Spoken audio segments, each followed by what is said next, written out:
20 Oktober 2011, pinggiran Sirte. Sebuah konvoi kendaraan bergerak keluar kota, dihantam dari udara, lalu berhenti terbakar di tepi jalan raya. Di dalam konvoi itu ada orang yang selama 42 tahun memerintah Libya.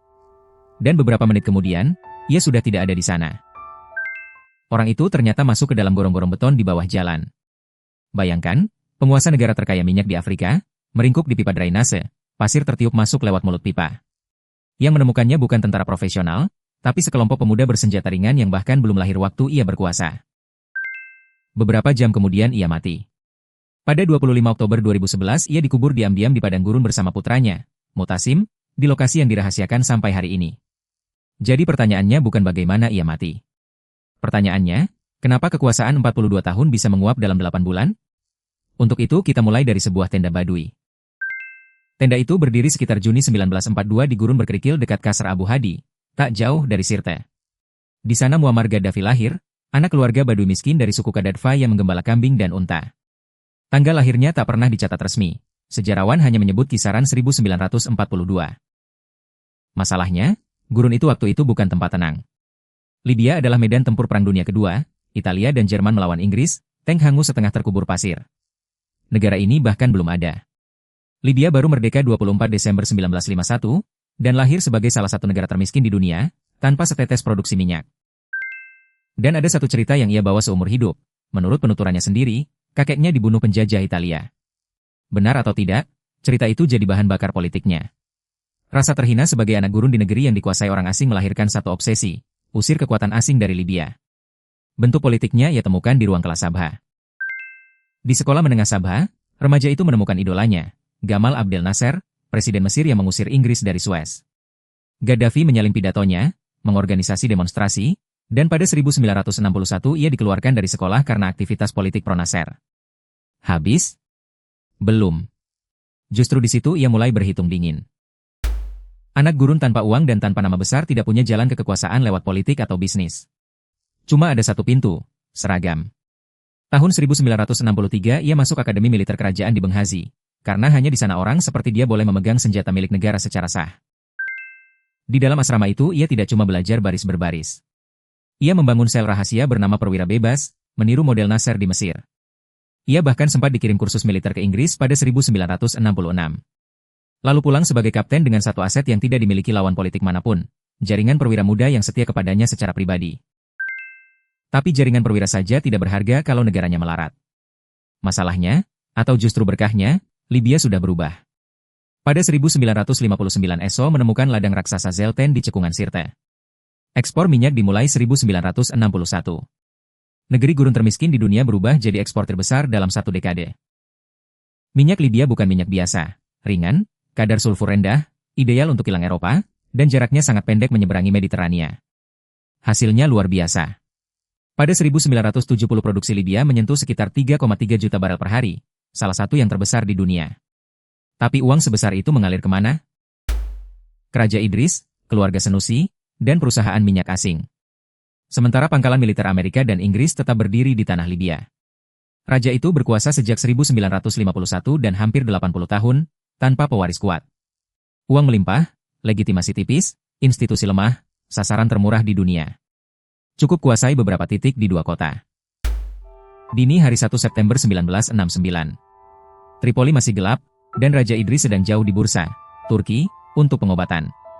Di saat paling sepi itulah sekelompok perwira muda bergerak. Mereka tidak menyerang istana.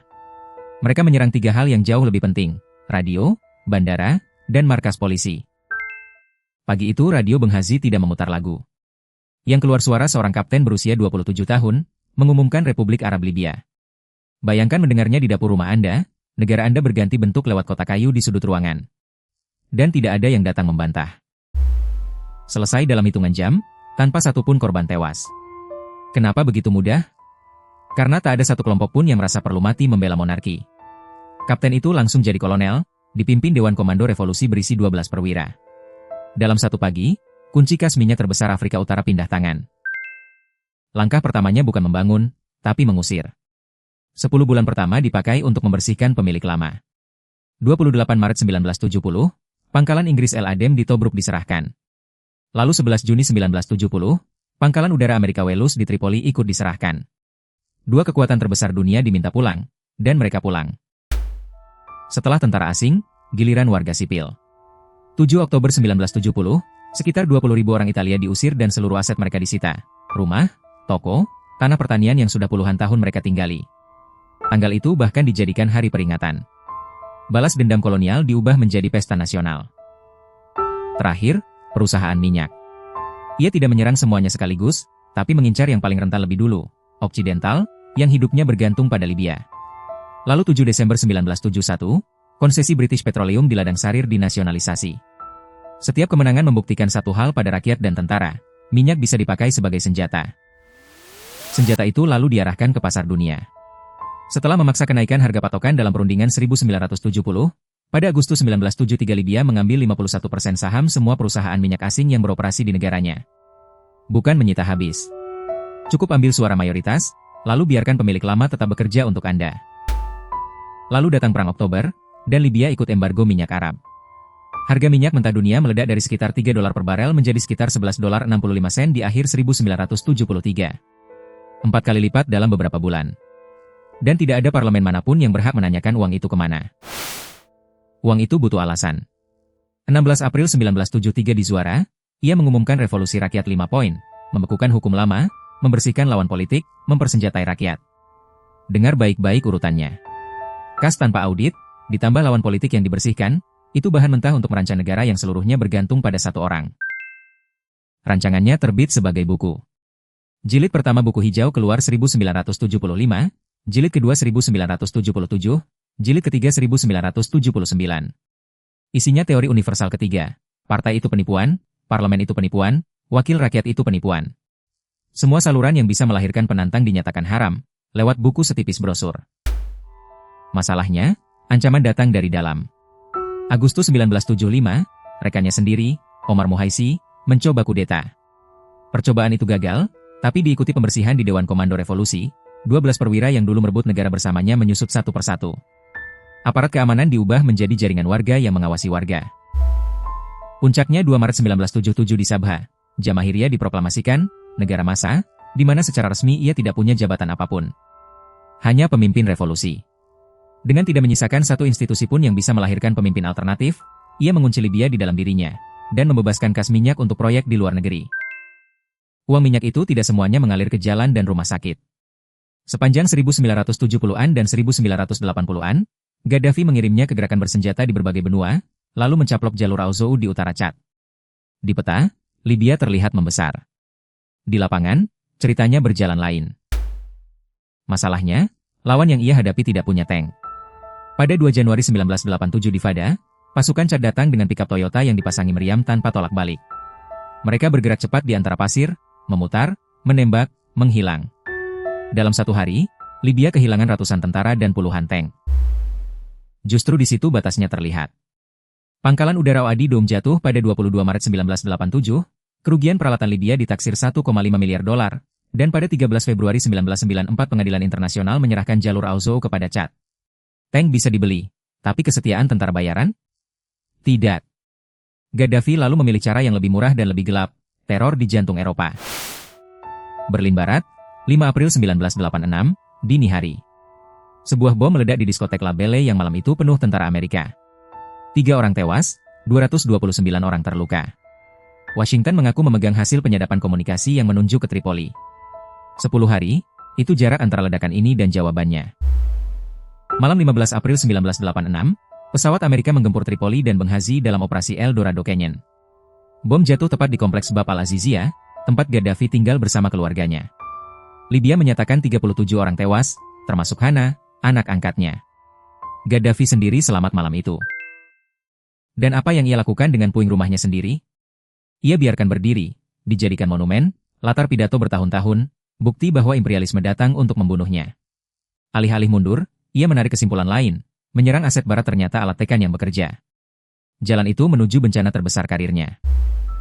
21 Desember 1988.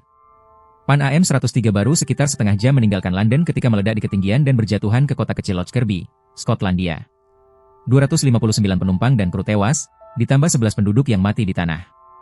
Total 270 orang dalam satu malam Desember.